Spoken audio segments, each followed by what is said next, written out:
Everyone, আসসালামু আলাইকুম। আমি আজকে আপনাদেরকে খুব সহজে একটা নাস্তা তৈরি করে দেখাবো। চলুন তাহলে শুরু করা যাক। এখানে আমি 1 লিটার দুধ নিয়ে নিয়েছি। দিলাম 2টো তেজপাতা, 3টা দারুচিনি আর 2টো এলাচ। এলাচ 2টোর মুখ ফাটিয়ে নিয়েছি, এতে করে খুব সুন্দর একটা ফ্লেভার আসবে।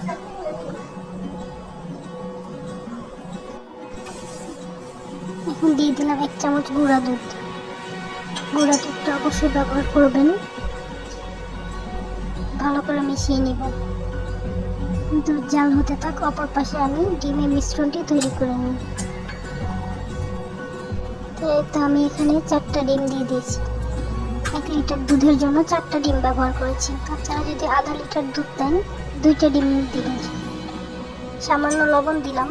যে কোনো মিষ্টি খাবারে কিন্তু লবণ দিলে স্বাদটা ভালো আসে। তো ডিমটা ভালো করে ফেটে নেব।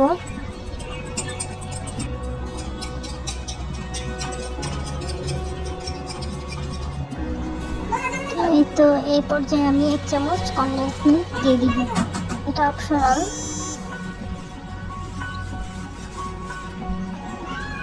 ভালো করে মিশিয়ে নিব। এখন এই পর্যায়ে আমি 1 চামচ চিনি দিয়ে দিব। আপনারা আপনাদের স্বাদ অনুযায়ী চিনিটা দিয়ে দিন। ভালো করে মিশিয়ে নিব। এখন এখানে বাদাম কুচি আর 8-10টা কিশমিশ দিয়ে দিলাম।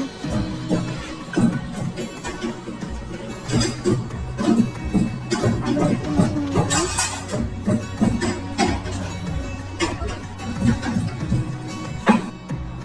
এখানে 1 কাপের মতো নারকেল কুচি দিয়ে দিলাম। আমার কাছে কিন্তু নারকেলটা খুব ভালো লাগে।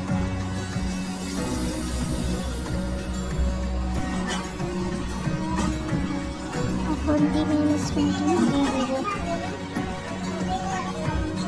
খুব পাতলা করে সুতার মতো চিকন উপর থেকে হালকা করে দিয়ে দিব। আর আলতো হাতে নাড়তে হবে, খুব জোরে নাড়া যাবে না।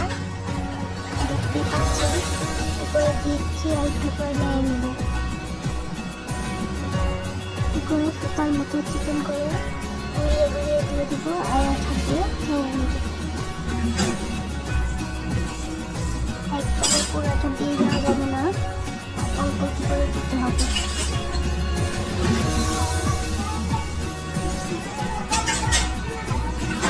ভালো করে লক্ষ্য করে দিব, একটু করে নেড়ে নেব। খুব বেশি করে নাড়া যাবে না।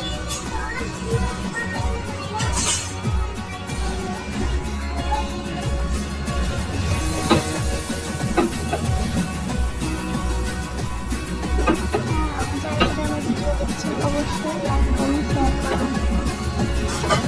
আর হ্যাঁ, অবশ্যই আমার চ্যানেলটা সাবস্ক্রাইব করে ভুলবেন না। কথা বলতে বলতে আমার পুরো দিনটা দেওয়া হয়ে গেছে।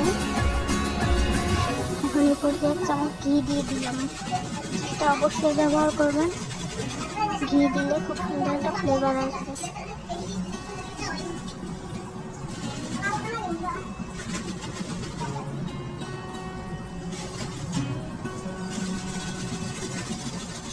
বাসায় মেহমান আসলে কিন্তু খুব ঝটপট 10 মিনিটেই এই রান্নাটা করে দিতে পারবেন।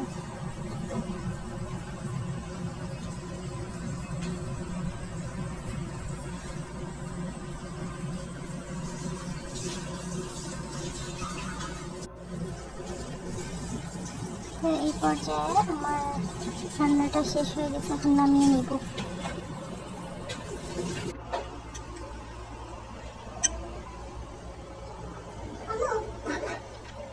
উপর দিয়ে বাদাম কুচি ও কিশমিশ দিয়ে দিব। অবশ্যই সবাই বাসায় ট্রাই করে দেখবেন। আল্লাহ হাফেজ।